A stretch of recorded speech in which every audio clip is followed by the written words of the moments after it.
Fake confidence versus real confidence and how to achieve it. Welcome back. Today is all about confidence 101.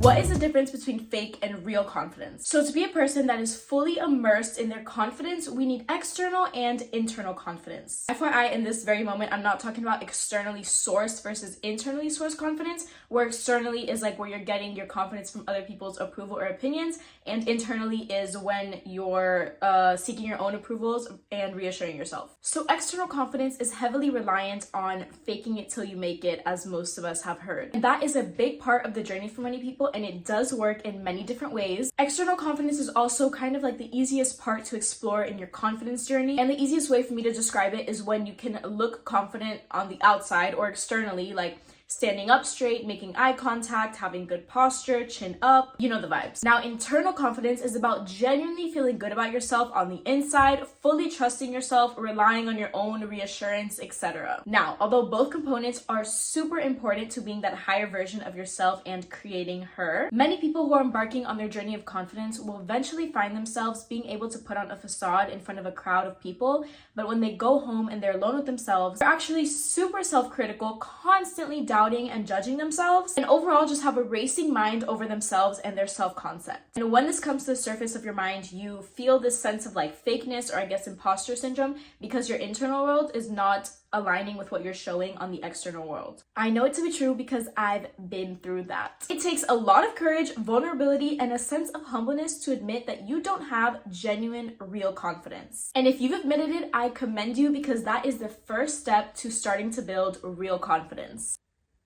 When you are truly confident on the inside, you do not need constant reassurance or approval of others. You trust your own opinion, and your confidence comes from sources within you, not outside of you, such as what people say about you, the compliments or insults you receive, how much you fit into your society or beauty norms of the time, your weight, designer clothing you wear, and the list goes on. Instead, it's coming from your positive self-talk, your self-concept, sticking to what you say you're gonna do, aka keeping the promises you make to yourself, sticking to your values and your boundaries effortlessly, participating in self-love, and growing that garden inside of you. Now, before we continue, I'm gonna mention a common misconception, because I would hate to see anybody let this hold them back from literally growing. If you tell yourself, I will let myself feel much more confident when I am, for example, this weight or have this amount of money, you are feeding yourself lies. Think about it like this. If you right now have a beat up car, a Honda, sorry to offend anybody who has a Honda, but let's say you have this beat up Honda, right? And you throw trash in it and you just treat it like crap and you beat it up and you always say, oh, I hate this car, I hate this car. Once you do get that new, nicer car and the novelty wears off, you're gonna end up thinking about it the same way, and you're gonna want a shiny new toy again, and you're gonna end up throwing wrappers in it all over again. Where imagine you treated your car now with love and took care of it and had immense gratitude for it, how much faster, one, you would manifest that new shiny car into your life, but long term, you will be so much more content when you do have that new car. Now, the same goes for your body or an aspect of your life. I usually use body because that's an issue that a lot of women have regarding confidence, especially in the Western world. But if you give your body and your life love now and foster confidence no matter what your circumstances are, not only will you achieve your dream body or your dream life faster if you give it love, if you're talking crap about your body now, once you do eventually get that new body, if the thoughts are not actively being changed, your brain is going to carry the habit of having self-deprecated thoughts about your body, because that's just how the brain works. Your brain sees body in mirror, and that sets off a signal that sets off self-deprecating thought. My point is, don't think that getting a certain body, thing, or hairstyle is going to be the thing that sets off long-term confidence. Zero in on creating an abundance of internal confidence now so that you can lay a foundation for your fruitful future. Now, I love the self-help world, obviously, and informative talks are great and all, but when it's a topic so vague as confidence, I get so annoyed when they don't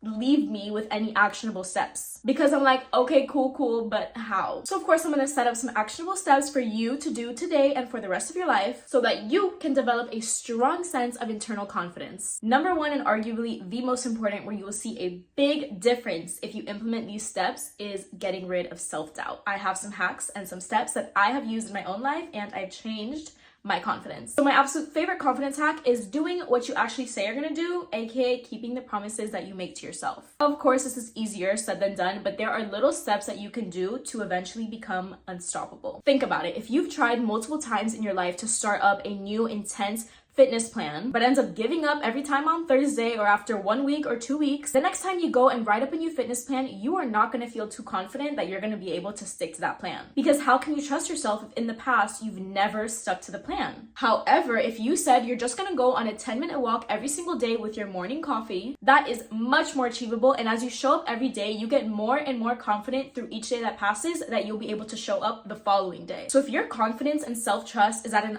all-time low, I always suggest making a very, very small and achievable promise to yourself. Now, I always tell my friends this example, but let's say, for example, I promise myself that I am going to cut my lemon in half and squeeze it into my water tomorrow morning and drink it. So the only promise I made to myself for tomorrow is to drink a lemon water. Done. Promise kept. Super easy. So maybe the next day, now I'm going to promise myself that I'm going to wake up 15 minutes earlier than I usually do, and to make it even easier for myself, I'm gonna put my phone on the other side of the room so I have to get up and turn off the alarm. Done. Promise kept. And you keep building and building up promises over time, and after repeatedly building up attainable promises that you've made to yourself, eventually when the time comes that you're gonna promise yourself that you are going to start this business or set a boundary in a relationship, you are more than confident that you're able to keep that promise that you made to yourself, and that is self-trust, which is a huge component of internal confidence. Now, hear me out. Another one of my favorite hacks is to consistently use exposure therapy to get out of your comfort zone on the daily. In a time that I had extreme anxiety, and I'm talking about extreme, like therapist after therapist, like not leaving my house type of anxiety, once I started healing from that, I developed this hack of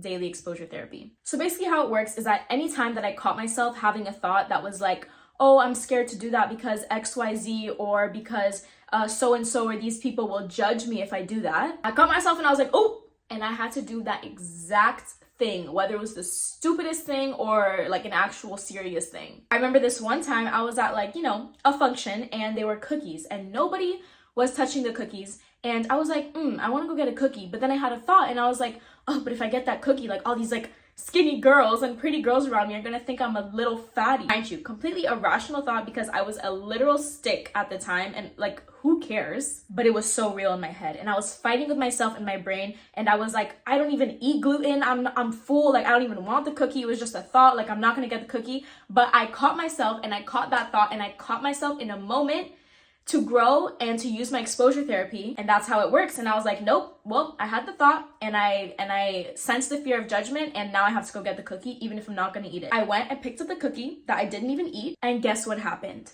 There was nothing special about it. Literally nobody came up to me and was like, oh my god, you got a cookie, like you're so fat, or like, I'm sure nobody even saw or even had any mind to it, and if they did care, they have their own problem with cookies in their own brain, and like that's for them to heal. So by noticing the thoughts that come from fear or fear of judgment and actually acting against them, once you build this muscle over time, when the day comes that you have to give a public speech or go to a networking event, you're going to be able to manage any thoughts of self-doubt that come up regarding your ability to perform or be calm and collected. And it overall just helps with anxiety, especially if you have social anxiety or fear of judgment. Affirmations are an amazing tool for building internal confidence. Now, be cautious of affirmations because they're not magic, but they're very, very beneficial if you use it correctly for changing your subconscious mind and the thoughts that you have about yourself. Now, when I first started doing affirmations, it was a bit uncomfortable, I could say, because you make certain comments about yourself like, I love you, I'm loved, I'm beautiful, I'm lovable, etc. And for some of the affirmations, you might get this feeling of like,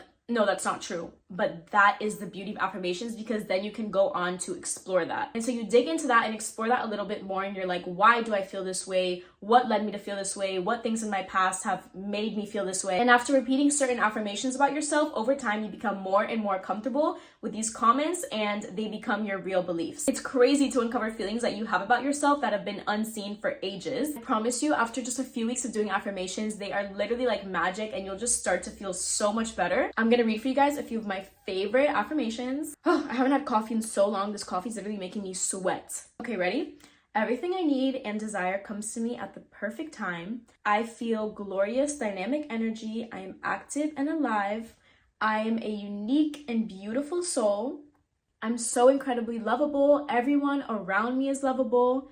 I love and approve of myself. I am naturally confident and outgoing. I have a bunch of affirmations there, and a very powerful tool that I've learned is to actually go in your voice memos and record the affirmations, and then that way when you wake up or when you're going to sleep or anytime during the day, you just play that voice memo and listen to yourself telling yourself these affirmations. It's beautiful. I'm gonna warn you, the journey of developing true internal confidence does come with quite a bit of shadow work. I used to hear about shadow work and think like, oh, that sounds like so much work. I have to like journal out everything and blah, blah, blah. No. You can journal about your shadow work. You can go to therapy. You can go to spiritual healers and all of these things if you want. But sometimes the most powerful thing is just slowing down and listening to your thoughts and mending every negative or self-deprecating thought that comes up. Okay, great. Now, how do I do this and how do I actually change these subconscious thoughts? So in order to do this, you actually have to be cognizant and not overstimulated so that you can hear these subconscious thoughts that have been running through your brain without you even realizing. Okay, cool. Like, how do I do that? You have to slow down and realize in your life where you are being constantly stimulated. In this day and age, most of us are always having something on, whether we're scrolling through our phones,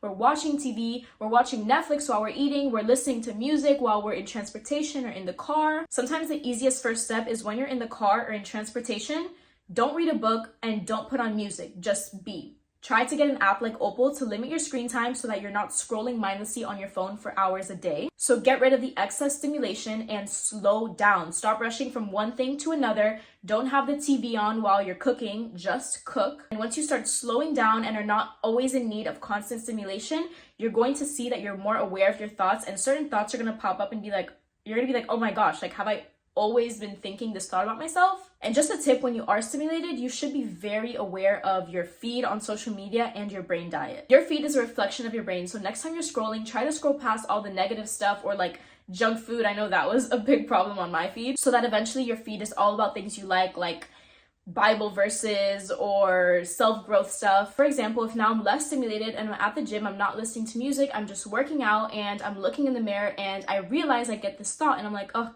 like my body just looks so flabby, or like look at this roll or this cellulite here.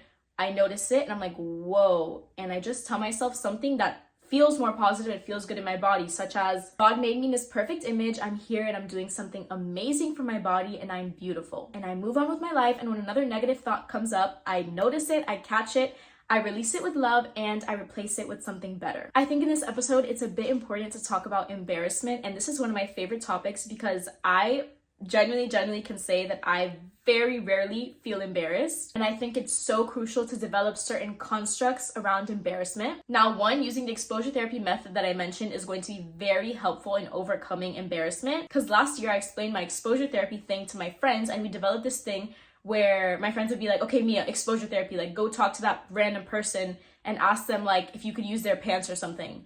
And normally like people would be like, no, like that's so embarrassing, I'm not gonna do it.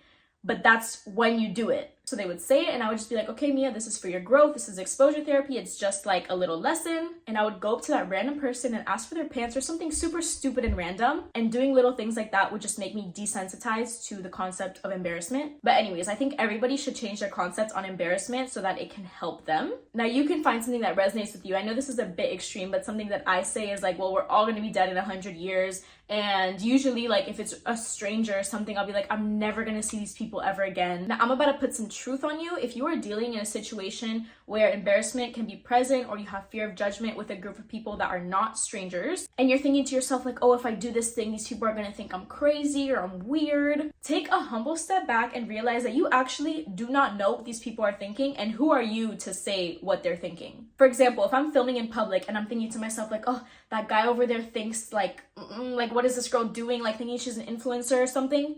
Who am I to know what that guy is thinking? That guy's probably worried about his kids or something. I don't know. 90% of the time, we're making up things in our head of other people's opinions that they have not even explicitly told us, and it's all just existing in our heads. We are literally torturing ourselves without having any truth to back it up.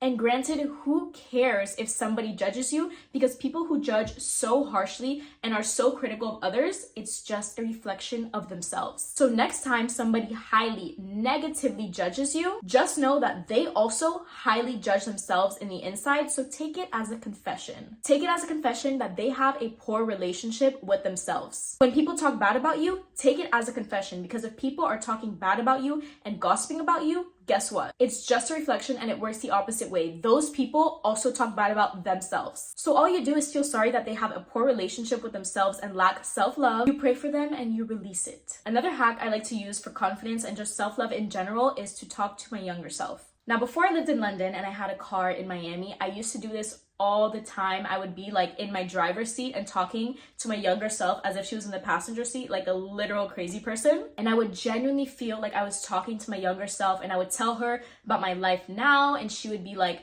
oh my gosh, I can't believe you've come this far. And like, she would look up to me and she saw how beautiful I was. Guys, just try it in a way that works for you. I swear it's so healing, and it lets us take a step back and realize how far we've come. And being aware of how amazing we are now and how far we've come just adds to that confidence and makes us excited for where we're going to be in the future. As somebody with internal confidence, you have to be fully in love with yourself. A lack of self-love and internal confidence do not go together. Again, self-love is such a vague concept, and if you feel like it's something that you need to immensely work on, I have a huge recommendation, because I obviously cannot get into all the hacks for that in one video, and I'm also not a self-love expert. However, I listened to this book by Louise Hay when I was 17, and I just finished it again now, and it has absolutely changed the game for me in self-love. It actually wasn't until I listened to this audiobook called The Power is Within You by Louise Hay that I actually started to develop genuine confidence. Now, I didn't even read the book. There's a 7-hour free audio file on YouTube of the book. You literally have no excuse to not listen to it. It's so life-changing. It's free, and I just listen to it while I'm in bed, while I'm drinking tea, while I'm doing my makeup. I used to listen to it when I was driving. She is literally a godsend, and she will help you uncover so many things that are blocking you from self-love and just getting closer to your higher self. And it's so easy to understand. Like, any age could listen to this book. There's any tip that anyone were to take away from this podcast or this video is for them to listen to that book. I was actually listening to a clip from it this morning, and I saved this quote she said, and she said, if you don't reject yourself, nobody will either. And if they do, it certainly won't matter to you. Queen. She's literally such a queen. I mean, she passed away now, God bless her, but she is such a queen. She left such a beautiful gift to this earth. And another hack that I learned from this book that I've kept since I was 17 is not using the word should. So she says that a bell should go off in your head when you hear the word should, because the word should carries guilt and shame with it. I was doing the best I could with the knowledge and understanding that I have, and when I know better, I'll do better. I kid you not, to this day, when I have a thought and the word should is in it, a bell rings and I repeat this to myself in my brain. I kid you not, that is the one hack that led me to not beat myself up as somebody who used to beat themselves up so much. And of course, beating yourself up contradicts internal confidence, so it's just another thing that helped me get to where I am today. I could go on and on about this topic forever, but that is all of the tips and the hacks and the insights that I have for you guys. Of course, this is a journey that you and I will be on until the day we die, and we just keep getting better and better every day. But there's no better day to start than today, so I really hope that this helped someone. I have all my socials in the description or the show notes, and make sure to share this podcast with somebody who you think this would help.